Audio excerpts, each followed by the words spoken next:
Hi guys, Shane here. So today we will be discussing the basic VA tools. So ano ba yung mga apps and tools that you need to know um, for before entering or before applying sa pagiging virtual assistant? At least you have an idea what are the apps or tools that a typical VA uses. So let's start. So communications tools, we have Slack, Skype, Zoom, and WhatsApp. So Slack, it's a messenger. Well, yeah, it's a messenger that you will be enrolled by your client or you will be asked to join their Slack group. So if you need separate training on how to use Slack, just comment down and I'll make a separate video. But it's a very user friendly. If you know how to use Facebook Messenger, then it's very easy for you to join or to use Slack. Same thing for Skype. So Skype, you can use this for videos, video calls. This one should be the first app that you have before applying for a VA because normally dito ginagawa yung mga interview, video interview and video conference in case you need to attend a meetings or something like that. So you have to install Skype. You can just Google it, go to Google and then type nyo lang yung Skype and then you will be asked to download and then i-install nyo lang. Same thing with Zoom. So Zoom, um, most of the time dito rin ginagamit yung mga video conference or video interview. So aside from Skype. So sa Zoom, pwedeng mag-chat pero hindi siya madalas ginagamit. It's more of a video calls. WhatsApp. So WhatsApp, ito yung mga ginagamit ng mga clients din if they want to send an SMS to a VA. So pwede rin to. You can download WhatsApp sa inyong mga mobile phones. Again, if you need a separate video on how to install, how to download, and how to use or navigate these apps, just let me know. Okay, next is admin tools.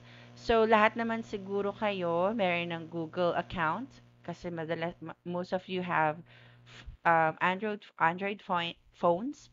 So, you will be asked to register or to create an account using your Google. So, sa Google, most of the time, ang ginagamit is yung Gmail. So, dyan makaka-receive ng mga emails, ng mga um, calendar invitation or interview invitation. So, dyan yan sa Gmail. And then, Sheets. Itong Google Sheets, para siyang Microsoft Excel. Ang difference lang nila with Microsoft Excel is online siya. So, pwede mong i-share yung Google Sheet using a link. May link siya. Kapag binigay mo yung link, ma-access na nila yung Google Sheet. Unlike sa Microsoft Excel na offline lang siya. Kung sa computer mo lang siya nakasave, ikaw lang yung makaka-access nun. Unless, i-upload mo siya sa Google Drive mo and then you share the link. Same with Google Docs. Google Docs, ito ay para siyang Microsoft Word. So, makikita rin siya sa Google account ninyo. And then Google Calendar. So, dito nilalagay yung mga schedule. Dito mo i-arrange yung mga, let's say, may client call ka, may meeting ka, mayroon kang interview, or meron kang, yung client mo, meron siyang imi-meet na another client. So, dito mo siya gagawin sa Google Calendar. So again, if you need a separate video on how to use this admin tools, just comment down below. Be specific on what you need so I can make a separate video. Next is the multimedia. So multimedia, ito yung mga ginagamit ng mga graphic designer, photo editors, um, yung mga social media managers. So, ito yung mga ginagamit nila for creating videos or photos na inia-upload nila sa mga website or sa social media platform. So, Canva, um, I think I mentioned that I will create a separate video on how to use Canva itself for social media managers. So just stay tuned on that. I'll be uploading that soon. So yung Canva, yan, as I've mentioned, pwede kang gumawa dyan ng resume, pwede kang gumawa ng postcard, ng invitation, ng PowerPoint presentation, like what presenting right now. This is used or I used Canva. And then aside from that, you can create yung mga social media posts, yung mga Instagram posts or Facebook ads. So there's a lot of things that you can do in Canva. And then remove BG or remove background. Ito yung mga photos na halimbawa meron kang picture pero gusto mo ma-remove yung nasa background mo at ma-retain lang or maiiwan lang is yung picture mo lang. So, ito yung ginagamit. Remove BG. And then Filmora and Powtoon, these are just the basic or some of the video editing apps that you can use for creating videos or editing videos. So if you need separate video on how to use this, just let me know. Just comment down below. Okay.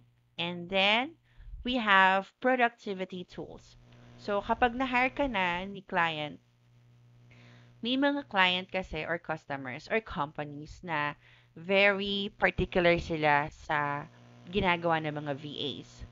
So if a client will ask you to download Time Doctor, Time Tracker, Hubstuff, etong mga to, um, ita-track nila yung productivity mo. Meaning, kapag nag-open ka, halimbawa, na-download mo na si Time Doctor, and then you click login, so lahat ng ginagawa mo sa computer mo, nakikita yan or captured yan ni client. Meron, parang naka-record siya. Recorded siya ni client. So, kung halimbawang graveyard shift ka and then your client asks you to log in, so naka-log in ka na and then you hit Time Doctor and then bigla ka nanood ng Netflix using the same device na ginagamit mo for working. So, makikita ni client yon na you are watching or spending time watching Netflix or let's say browsing Facebook or watching YouTube. So, makikita yon kung ilang oras kang nagsaspend ng time sa isang window. So, very particular yan si client. So, make sure na kapag may mga time tracker kayo na like nyan, if you're working, you work.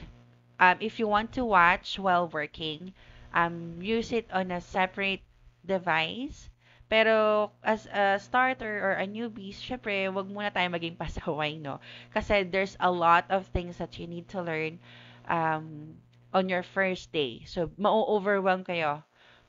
To be honest, ma-overwhelm kayo sa mga task na ibibigay sa inyo ng client nyo. So, wag nyo nang isabay yung muna yung pag-YouTube and pag na Netflix or Facebook. So, i-set aside nyo na muna siya.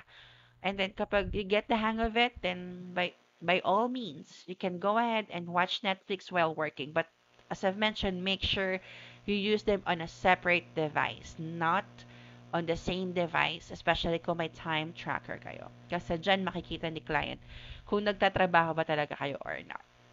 And then, Clockify, ito, log in, log out lang to. Hindi siya wala siyang capturing nung productivity mo. Calendly, ito yung ginagamit. Let's say kung yung client na makuha mo is marami siyang mini-meet or nagpapabook siya ng mga another client. Um, and then one of your tasks is to arrange his calendar na makikipag-set siya ng appointment. So you use this one, Calendly. Um, pag binigay mo yung link, halimbawa sa isang client, magkakaroon siya ng calendar, tapos pipili lang siya kung ano yung mga available slots and time for your client itself.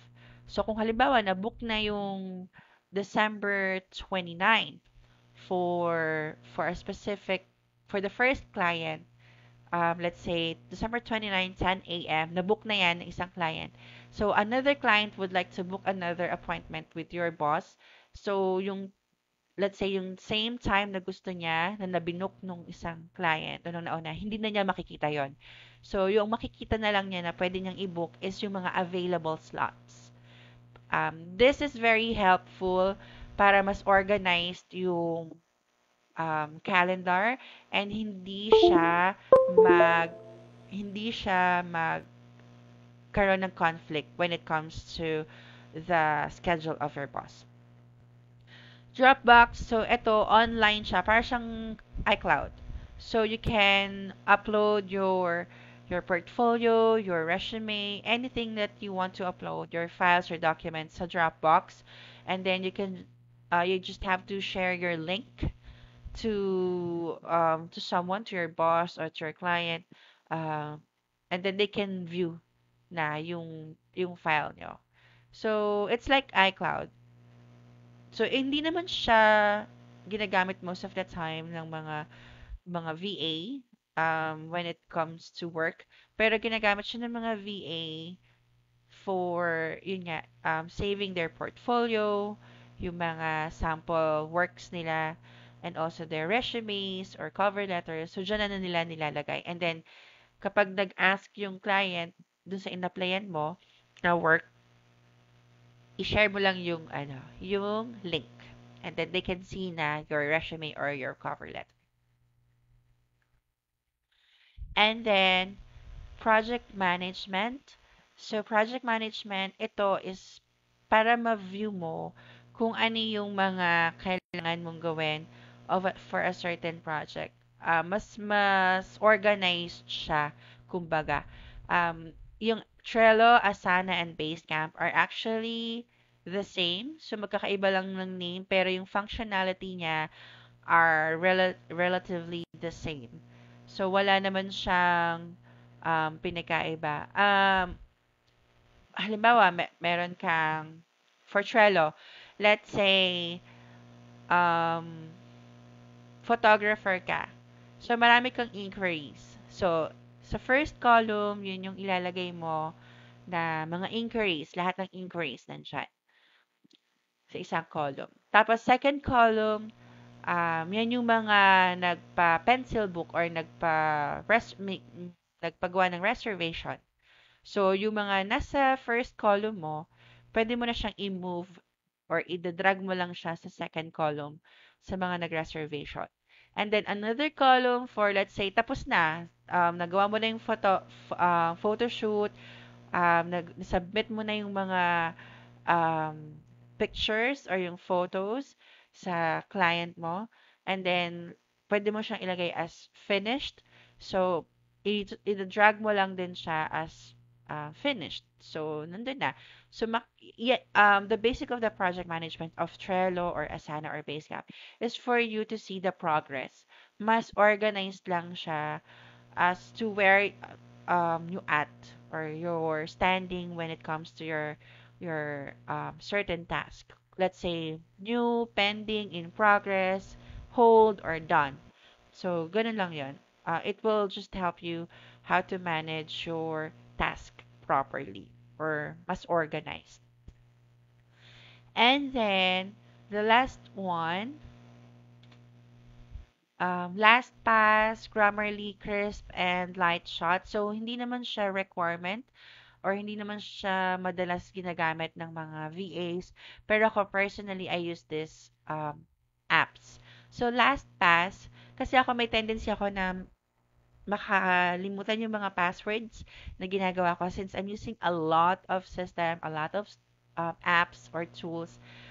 Hindi ko na, and then I'm also creating several or like siguro mga 5 to 7 combination of passwords. So minsan nagme-mix up na siya.